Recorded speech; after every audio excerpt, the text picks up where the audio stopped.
Assalamualaikum warahmatullahi wabarakatuh. Perkenalkan, nama saya Ramadhani Putri Saragih, NIM 181201079.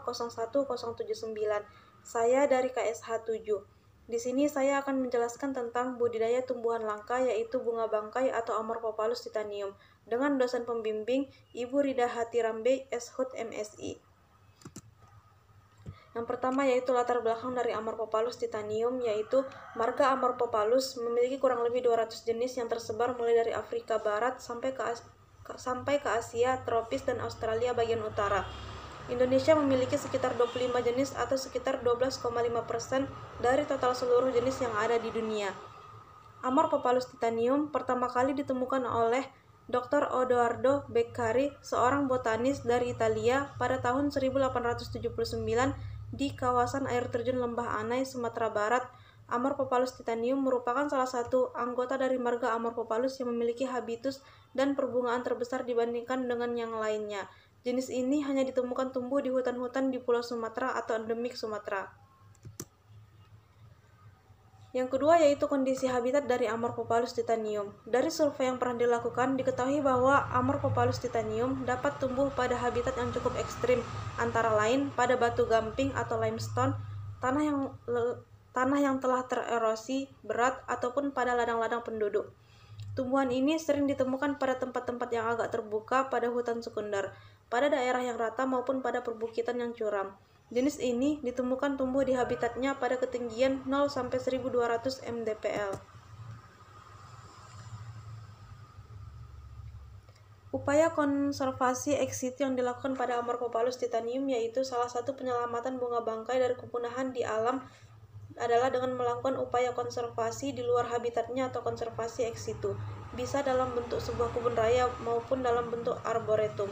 Kebun Raya Bogor sebagai salah satu lembaga konservasi ex situ telah melakukan pengoleksian bunga bangkai sejak tahun 1920-an dan pada tahun 1929 berbunga pertama kali di Kebun Raya Bogor.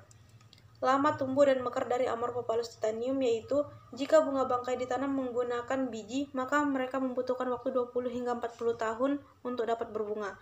Berbanding terbalik dengan waktu mekarnya yang hanya 1 atau 2 hari. Maka dari itu tak heran jika bunga ini sangat dilindungi saat sedang mekar. Pada saat mekar, bunga ini akan mengeluarkan asap meskipun cuaca di sekitar tanaman ini rendah. Hal ini dikarenakan suhu di dalam bunga sangat panas hingga mencapai 50-60 derajat. Selanjutnya yaitu cara menanam bunga bangkai. Budidaya Amorphophallus mungkin belum populer di Indonesia, namun di luar negeri, terutama di negeri Paman Sam, Amerika, Amorphophallus sudah menjadi tanaman hobi. Mereka tergabung dalam Aroid Society. Di Indonesia, upaya melakukan pembibitan Amorphophallus titanium telah dilakukan di Kebun Raya Bogor. Upaya tersebut berupa pembiakan dari biji, umbi, dan juga kultur jaringan. Di Taman Buah Mekarsari, budidaya juga dilakukan. Ada 4 spesies yang dibudidayakan di sana, yaitu Amorphophallus titanium, Amorphophallus paenovioleus, Amorphophallus gigas, dan Amorphophallus beccari.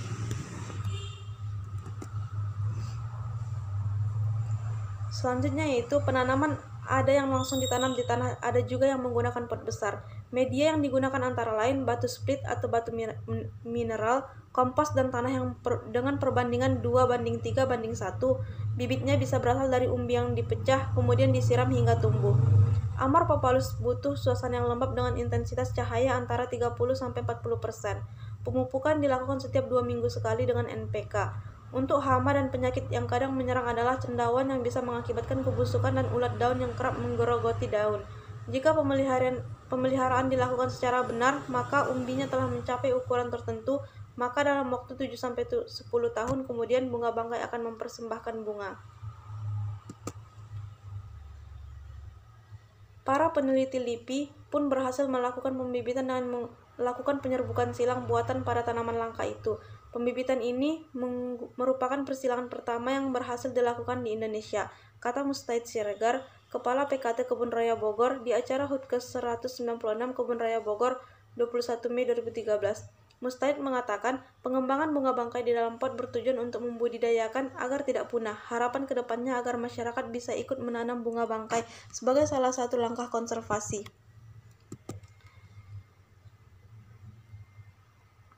Berikut adalah gambar dari penyerbukan silang buatan Amorphophallus titanium yang dilakukan di LIPI.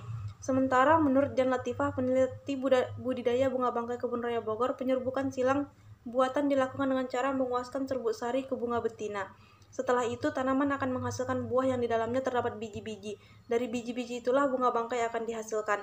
Dengan keberhasilan penyerbukan buatan pertama ini, maka dipercayakan penyerbukan kedua akan terus berhasil. Dari hasil pembibitan penyerbukan silang bunga bangkai, tanaman yang berhasil hidup sudah memiliki umur 8 bulan. Baik, mungkin cukup sekian presentasi dari saya. Saya ucapkan terima kasih. Apabila ada kesalahan, saya mohon maaf. Assalamualaikum warahmatullahi wabarakatuh.